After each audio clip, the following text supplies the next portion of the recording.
Did you know that you do not have to cut out carbohydrates to fix your blood sugar? In fact, the fastest way to fix your blood sugars is actually more about adding foods, not eliminating entire food groups like carbs.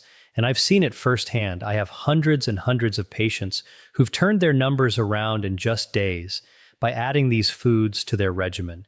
And not just temporarily, they're still able to keep their sugars low without medications for months and even years.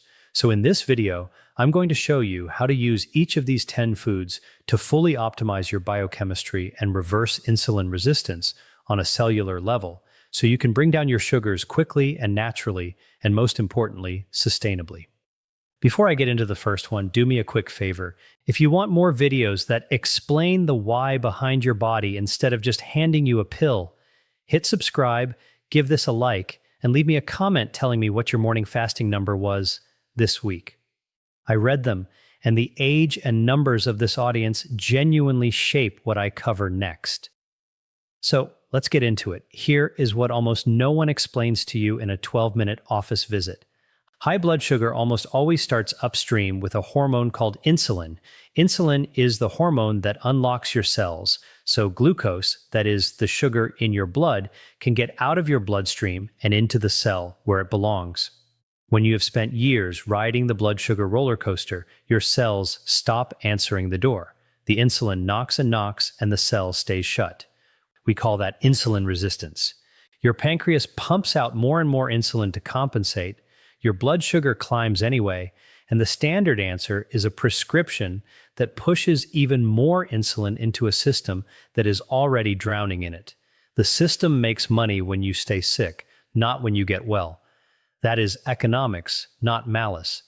There is no revenue and no time on a short office visit to teach you how food talks directly to your insulin receptors, so I am going to.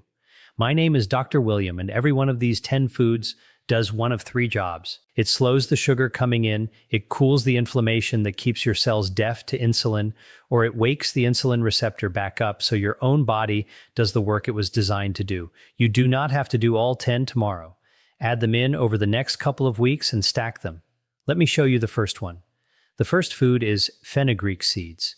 These are small, hard, amber-colored seeds, and you can find them in the spice aisle of almost any grocery store for a couple of dollars. If you ignore this one because it sounds exotic, you are walking past one of the most powerful blood sugar tools on the shelf, and it costs less than your coffee. Here's what fenugreek does inside you. The seed is packed with a soluble fiber called galactomannan.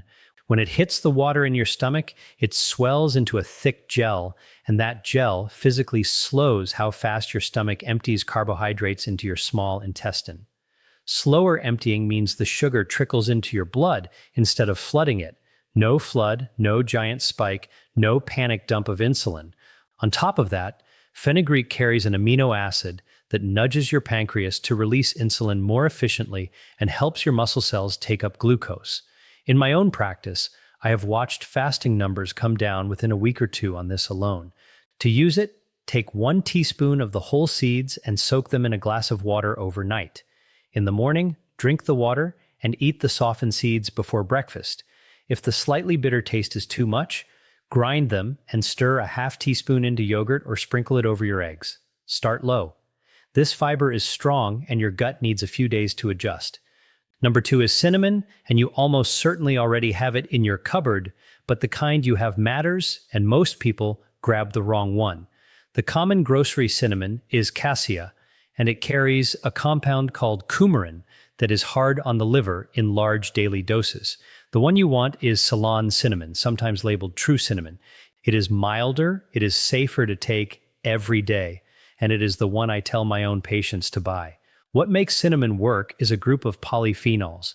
Those are natural plant compounds that behave almost like insulin themselves. They help your insulin receptors grip glucose more tightly, and they slow your stomach from emptying too fast after a meal. The effect is real, and it is measurable.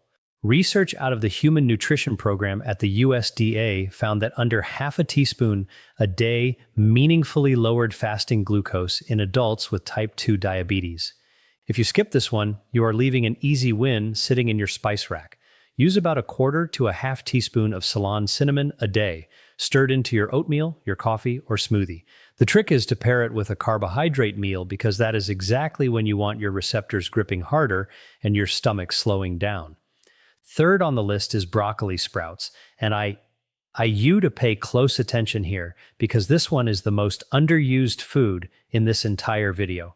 Not full broccoli, the little 3-day-old sprouts.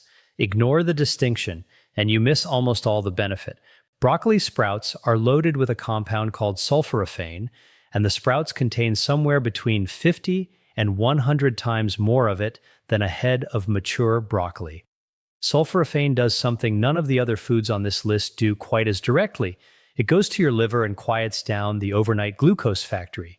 Your liver makes sugar while you sleep, and in insulin resistance, it makes far too much, which is why so many of you wake up with a high fasting number you cannot explain.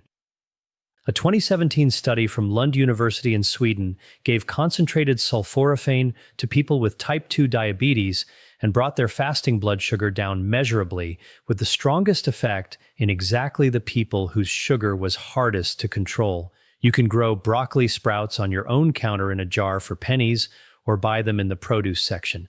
A small handful, a quarter cup, on a salad or sandwich most days is plenty. Do not cook them hard because high heat destroys the active compound. Eat them raw or barely wilted. So far, every food has done the same quiet work, slowing the sugar down or waking the receptor up, and we are only 3 in. The next 4 are the ones that change the meals you are already eating. If a friend or someone in your family is fighting their numbers too, send them this video because this is the stuff no one sat them down and explained. Anyway, number 4 is the avocado. Most people think of it as a fat to avoid because of the calories, and that fear is costing them. The fat in an avocado is monounsaturated fat, the same family as olive oil, and it is one of the most blood sugar-friendly things you can put on a plate. The reason is simple.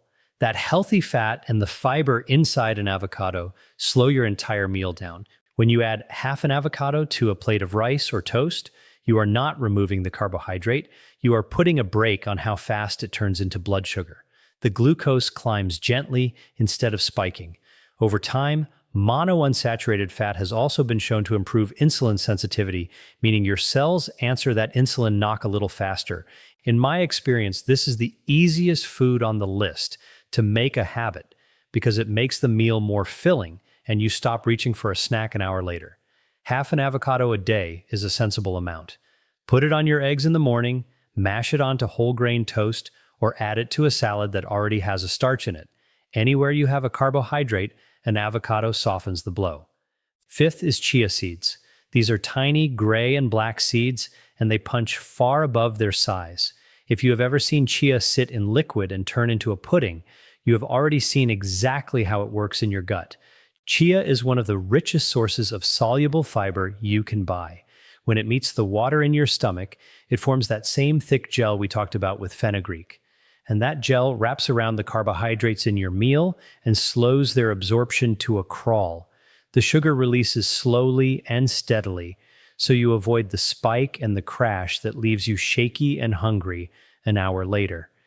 Chia also carries a plant-based omega-3 fat that helps calm the low-grade inflammation sitting underneath insulin resistance, cool the inflammation, and the cells start listening to insulin again. 1 to 2 tablespoons a day does the job. Stir it into yogurt, drop it in a glass of water with a squeeze of lemon, or blend it into a smoothie. Give it 10 minutes to gel before you drink it, and drink plenty of water alongside, because all that fiber needs liquid to move. Number 6 is fatty fish, and I mean salmon and mackerel specifically. This one does not work by slowing your meal down. It works on the deeper problem, the reason your cells went deaf to insulin in the first place. Insulin resistance is driven in large part by chronic inflammation. When your body is quietly inflamed year after year, that inflammation physically interferes with the insulin signal at the surface of the cell. Salmon and mackerel are loaded with 2 omega-3 fats, EPA and DHA, and these are among the most powerful natural anti-inflammatory compounds we know of. They lower the inflammatory signals, the cell membrane gets healthier, and the insulin receptor starts working the way it is supposed to. In my 15 years of practice, the patients who eat fatty fish twice a week consistently have calmer, more stable numbers. and better blood pressure to go with it. Aim for 2 servings a week, about the size of your palm each. Wild salmon, mackerel, sardines, and herring are all excellent. Bake it, grill it, or buy it canned if that is easier on your budget. Canned mackerel and sardines are some of the cheapest, most powerful foods in this entire video. 7th on the list is walnuts. Of all the nuts, this is the one I point my patients toward first because of what it does for the lining of your blood vessels and for your insulin at the same time. Walnuts are rich in polyunsaturated fat and the same plant omega-3 found in chia. That fat improves the function of your endothelium, the thin lining inside your blood vessels, which is one of the first things high blood sugar damages. At the same time, the fat, fiber, and protein in walnuts blunt the rise in blood sugar after a meal and have been shown to lower fasting insulin, which is the number underneath your blood sugar that tells you how hard your pancreas is straining. Eat a small handful as a snack instead of crackers or a cookie, and you have taken a sugar spike and turned it into a flat line. A small handful is about a quarter cup or 7 to 10 whole walnuts. Keep them raw or dry roasted, not the candied or honey-coated kind. Use them to replace a processed snack, not to add on top of one. Number 8 is eggs, whole eggs, yolk included. For years, people were told the yolk was the enemy, and that bad advice pushed folks toward sugary breakfast cereals that were far worse for their blood sugar. Let me set that straight. A whole egg is almost pure protein and fat, with virtually no carbohydrate, which means on its own, it barely moves your blood sugar at all. But the real magic is what doctors call the second meal effect. When you start your day with eggs instead of toast or cereal, you steady your blood sugar not just at breakfast, but all the way through to lunch. You walk into your next meal with calmer numbers and a smaller spike. The protein and fat also keep you full, so the mid-morning cravings that send you toward the cookie jar quietly disappear. In my practice, swapping a cereal breakfast for 2 or 3 eggs is one of the single fastest changes I see on a morning glucose reading. 2 or 3 whole eggs in the morning is a solid target for most people. Scramble them, boil them ahead for the week, or fold in some spinach. Put that avocado from earlier right on top, and you have built a near-perfect blood sugar breakfast. Number 9 is apple cider vinegar, and this is the one with the fastest visible effect on a glucose meter of anything on this list. If you have a meter at home, you can watch this one work tonight. The active ingredient is acetic acid. It does 2 things at once. It slows your stomach from emptying, so the carbohydrates in your meal arrive in your bloodstream gradually, and it helps your muscles pull glucose out of your blood and use it for fuel. The research here is strong. Work led by Dr. Carol Johnston at Arizona State University found that a tablespoon of vinegar before a carbohydrate meal lowered the after-meal blood sugar spike by roughly 20% in people with insulin resistance. That is a drug-sized effect from something that costs a few dollars a bottle. Take 1 tablespoon, and this matters, dilute it in a full glass of water 10 to 15 minutes before a meal that has carbohydrates in it. Always dilute it, never drink it straight because the acid is hard on tooth enamel in the throat. And if you take any medication for blood sugar already, talk to your doctor first because vinegar plus that medication can push your sugar down faster than you expect. The 10th food is lentils, and this one proves the whole point of this video. Lentils are a carbohydrate, and they will lower your blood sugar. Here is how that works. Lentils are built from a slow carbohydrate called resistant starch, wrapped in soluble fiber and a healthy dose of plant protein. That combination means the glucose inside the lentil is released into your blood slowly and steadily over hours instead of all at once. They actually carry the second meal effect too, so a bowl of lentil soup at lunch gives you steadier sugar into the evening. Clinically, swapping white rice or white potato for lentils a few times a week is one of the most reliable ways I know to bring down an A1C, which is your 3-month average blood sugar. Aim for a half a cup to a cup of cooked lentils a few times a week. Use them in a soup, a stew, or a cold salad with that olive oil and a splash of the vinegar we just covered. They are filling, they are cheap, and they stretch a meal further than almost anything else. Let me tell you about someone I will call Donna. 63 years old, recently retired, came to me frightened because her fasting sugar was sitting around 180, and her doctor had just told her it was time to add a second medication. She did not want to spend the rest of her life climbing the medication ladder, and she was scared of where this was heading because she had watched her own mother lose toes and then her eyesight to this same disease. We did not cut her carbohydrates to nothing. We added eggs and avocado in the morning instead of cereal, a tablespoon of vinegar before her bigger meals, lentils swapped in for the white rice, walnuts instead of the afternoon cookie, fatty fish twice a week, cinnamon in her coffee, and broccoli sprouts on her sandwich at lunch. Within the first week, her fasting numbers started dropping.